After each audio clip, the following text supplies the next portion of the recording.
Welcome to Beat Holiday Stress, the virtual spotcast.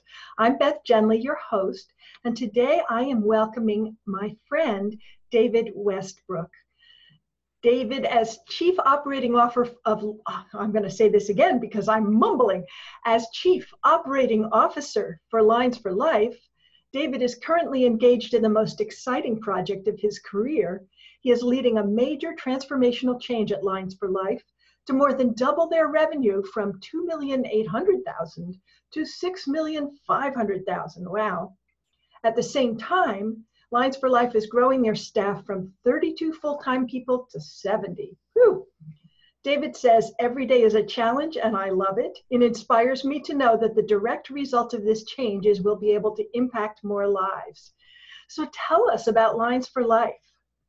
All right. Well, gosh, thank you for that intro. And the first thing that I would say about Lines for Life and my career here at Lines for Life is I started when we were a staff of about 7, and we were answering an alcohol and drug helpline, and substance abuse prevention was our mission. And over the years, we've grown both in terms of staff, but more importantly, in terms of impact. So we actually are at that 70 staff member capacity already. Wow. And our mission today is to prevent substance abuse and suicide and promote mental wellness. So over the years, our mission has also changed. The other thing that I really want to point out is that Lines for Life really is able to make its impact also because of a tremendous number of volunteers who come in and answer crisis lines for us. So we have a hybrid model of staff and volunteers, highly trained volunteers who all go through a training here at Lines for Life, but total it's about 200 people who are actually making this impact. And this year, just on our crisis lines, we'll impact about 100,000 people by answering calls from people in distress on a variety of lines. So we answer an alcohol and drug helpline. We answer the suicide prevention lifeline, and that's a national line that we answer for everyone in Oregon. So all the calls that come into the National Suicide Prevention Lifeline funnel into Lines for Life. We have that number a couple of times during this interview if you want to go ahead and say that. Oh, absolutely. Yes. So the number to reach out to is 1-800-273-8255 in terms of the National Suicide Prevention Lifeline. We have a really unique service that is a teen peer-to-peer model where the calls are answered 24/7, but from 4 to 10 p.m., 7 days a week, teens come into Lines for Life, and under the supervision of master's level crisis clinicians, they answer calls from people who are really between the ages of 10 and 20, 21. So that's a unique model. We started that line about 18 years ago now. We started in 2000. So we do that. We answer a number of the counties in Oregon, crisis lines, and a variety of other lines. The one that I would take a moment to mention is our military helpline and which we couple with the Veterans Crisis Line. So Lines for Life is the only backup center to our nation's Veterans Crisis Line. They have 2 centers and we make up a 3rd center for them. So in addition to those other calls, we're taking calls from veterans across the U.S. and at times internationally. Wow, David, that is a lot of people to help, and just why I wanted to talk to you, because I think for some of these interviews that I've been doing, we've been talking about everything from etiquette to kind of cleaning up your internal process to reducing your stress. But for some people, the holidays exceed all levels of stress and are just really difficult. And do you find that there's an increase of calls as the holidays come along? Yeah, we find that there's a small uptick in calls as the holidays come along. What probably really differentiates those calls is just the nature of them, right? Because the holidays are a time that for a lot of us are really happy times and they're family-oriented times. And we talk to a lot of people who aren't in that place. They may not have family in a lot of cases, for a variety of reasons. Again, with that substance abuse line, a lot of people have become well alienated from their families, or vice versa. And so those are difficult. And the other thing that happens for a lot of our callers is, depression, there's episodic depression for sure, where it's built around an event, but a lot of folks are dealing with a chronic illness, a mental illness. And so just because the holidays have come along doesn't mean that, as someone who suffers from depression or anxiety, which are a couple of the big ones that we deal with, it doesn't mean that you're going to feel better. In fact, it's not necessarily the fact that you feel worse, but the fact that you don't feel better when everybody around you seems happy doesn't really, obviously it doesn't make you feel better. It leaves you feeling like, wow, here's where I'm at. I'm kind of stuck and I see all these people around me who are happy. So you're feeling an even bigger gap than usual between where you're at and where other people are at. Yeah. That's right. Yeah, absolutely. So what kinds of advice are you offering folks, as we're in the beginning of November now, the holidays are right around the corner? What would you suggest to people that would help them set themselves up so that gap isn't quite so fierce? Yeah, absolutely. So I think going into the holidays, if you're a person who's suffering from one of these conditions, dealing with one of these conditions, that it's really important to identify your coping skills. And those are different for every person, right? So I like to run. That's part of my mental wellness program. I want to identify that as a coping skill. For someone else, it might be journaling. For some folks, it's your medication regime. Whatever those coping skills are, and most of us have many of them, identify those coping skills now, make sure you have them written down, and stick to them. Another one for a lot of folks is a schedule, not getting off of that schedule, which is really, again, a difficult thing at the holiday times. But for folks with some of these conditions, and for all of us, and we all need to stay mentally well, sleep, huge, right? And so making sure that you're not getting off that sleep regime, that you're eating in a way that is beneficial to you. Identify those, write them down, and when things get stressful, and some of that stress is created by other people's happiness or exuberance about these holidays, or frankly, for some of us, just being in connection with our families can increase that stress. Have that list, go back to that list, stick to that schedule. So I think really what we're talking with a lot of folks right now about is, what are your coping skills? How are you going to maintain those during a time of year that naturally brings variance and variability to where you're at and what you're feeling? And if you can do that, you're going to be able to minimize that, and you're going to be able to maximize your mental wellness. Now, for some folks, really, I mean, I've been talking about that, but for some of us, being around our family is, something that is also a coping skill. So maximize that and get to enjoy the amount of time that you're in connection with family, whatever it is that makes you, that helps you thrive. It sounds like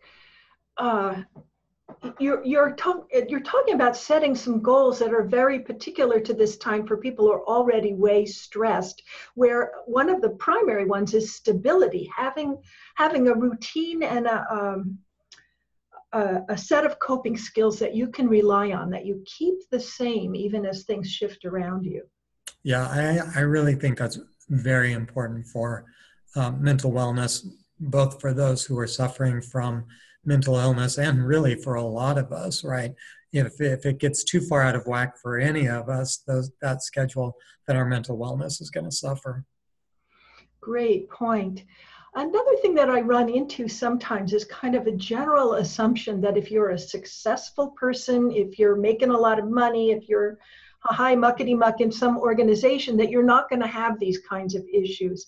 I bet that's not what you find as No, you it's talk to people. right.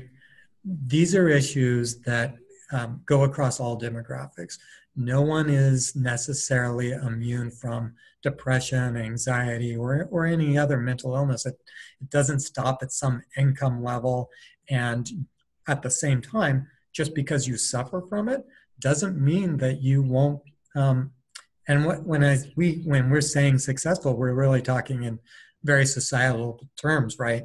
So I'll say it doesn't mean that you're not a successful higher up muckety muck, as you put it.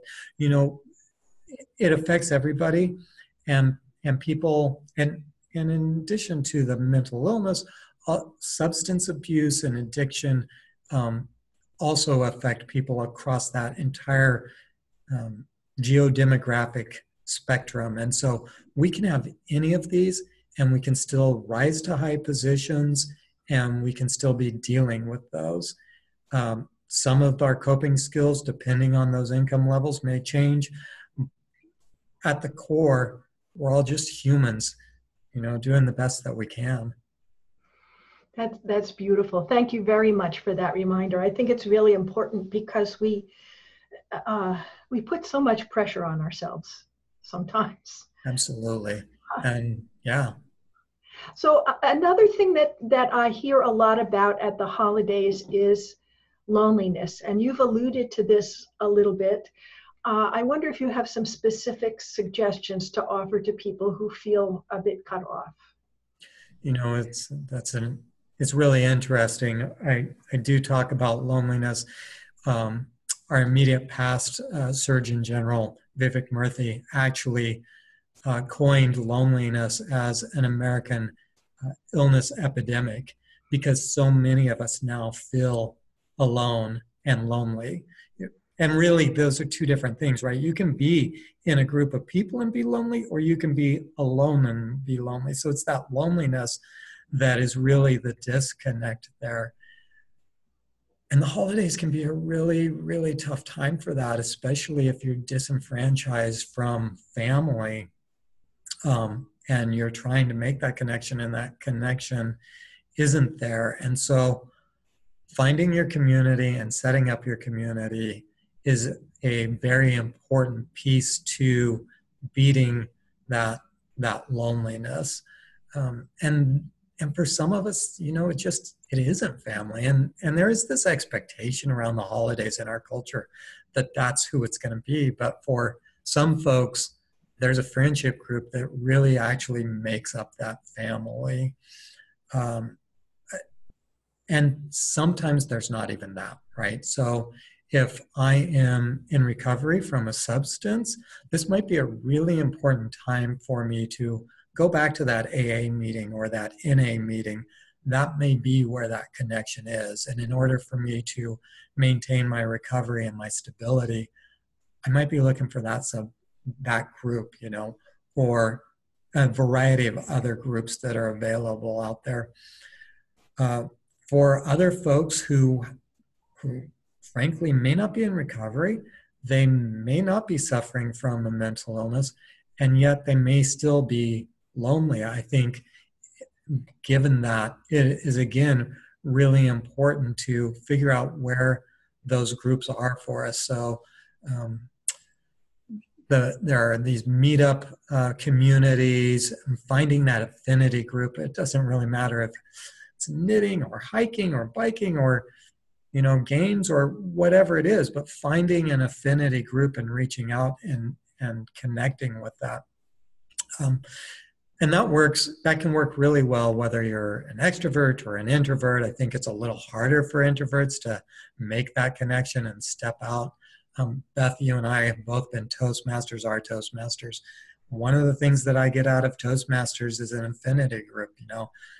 Last Thursday, as I walked away from that meeting that I hadn't actually been to in a couple of weeks because of busyness, I was like, yeah, these are my people, And so it's that these are my people that you're looking for, and wherever you find that, tapping into that at some basis, whether it's a week or 2 weeks or whatever, I think it's incredibly important. And again, the holidays as happy as they are for some folks, remind other folks that they're lonely. And there's research that loneliness is taking off years of our lives, you know. So figuring that out, and the digital connect, it's a double-edged sword. For some people, it really is further driven a disconnection, and for some folks, it is how they connect, or at least a piece of how they connect. So while I don't think it should be the only way, I think, you know, looking at your Facebook feed, if you haven't been on Facebook in a while, or your, you know, wherever your community is online, is also something that's a viable and valuable alternative for doing some of that connection. Thank you, David. That's really beautiful. I want to quickly get into one other area, which is families and loved ones. And I'm aware of NAMI as one resource for them. I wonder if you might talk about that for a moment. Yeah, absolutely. So the NAMI is the National Alliance of the Mentally Ill, and they provide some great support services for families, and do a lot of trainings that are how to do connections and how to be connected. They are across our country, and the group here in chapters here in Oregon are really strong. And so, you know, you can type in NAMI, any city or state across the country, and really find those groups. And also for beyond NAMI, for folks who are dealing with loved ones who have substance use disorder as the illness that they're dealing with. There are also groups for folks who are the family members there, for, you know, Al-Anon and others for folks there. A little bit of Googling will bring you to those groups. I think in terms of, you know, we're sitting here just right in the very beginning of November.